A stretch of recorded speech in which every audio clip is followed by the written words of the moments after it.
One of the things I really enjoy about the expanded universe is the through lines created with characters between each era.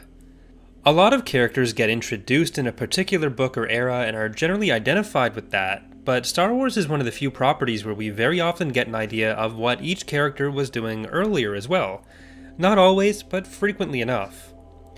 One of the areas where this is most common is getting information on Rebellion or post-Endor era characters and their origins in the Clone Wars.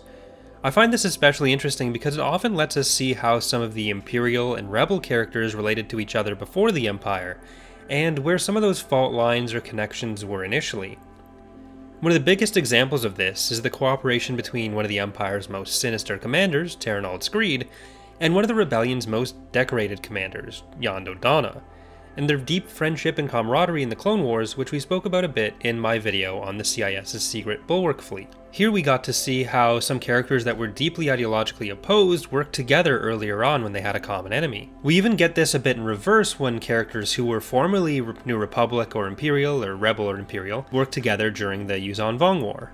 Today though, we're specifically taking a look at a brief snippet we get on another Imperial commander from the original trilogy during the Clone Wars, Captain Needa. Needa is the captain of the Avenger in Empire Strikes Back, tasked with hunting down the Falcon in the Hoth asteroid belt.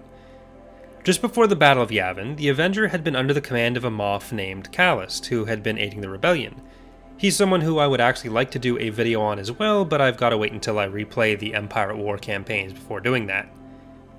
Following that point, Needa, who had presumably not been part of the rebel exploits of the Avenger, was put in command of the ship in Death Squadron under Admiral Ozzel, and was killed by Vader for his failure to find the Falcon when it attached itself to a blind spot on the Avenger.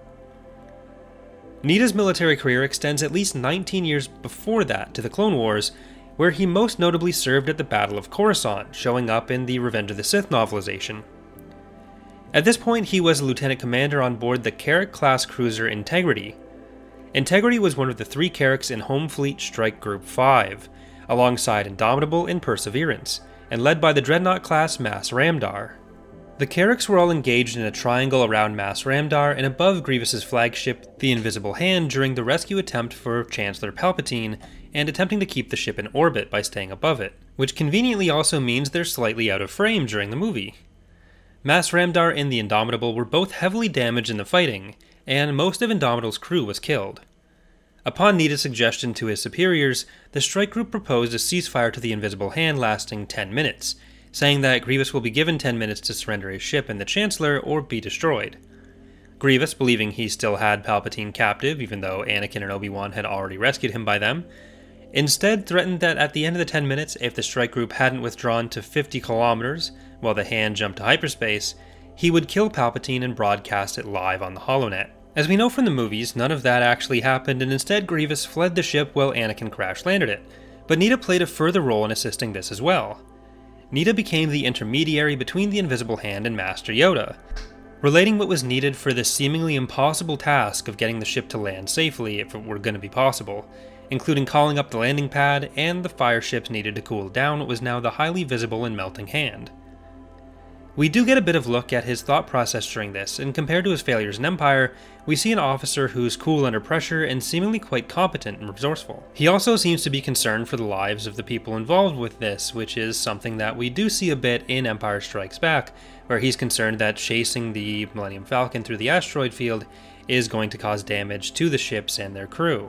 He also seems to have a lot of respect for Anakin in particular, so if he were aware of who Darth Vader really was, he may have considered it an honor to have been in Death Squadron based on that alone before the whole being executed thing. For another cross-era connection, we do see another Needa later on after Endor as well, Virar Needa, who'd been at the Karita Academy before Lord Needa's execution disgraced the whole family. He ended up working on an orbital mirror station over Coruscant, which most Imperials saw as a very degrading assignment.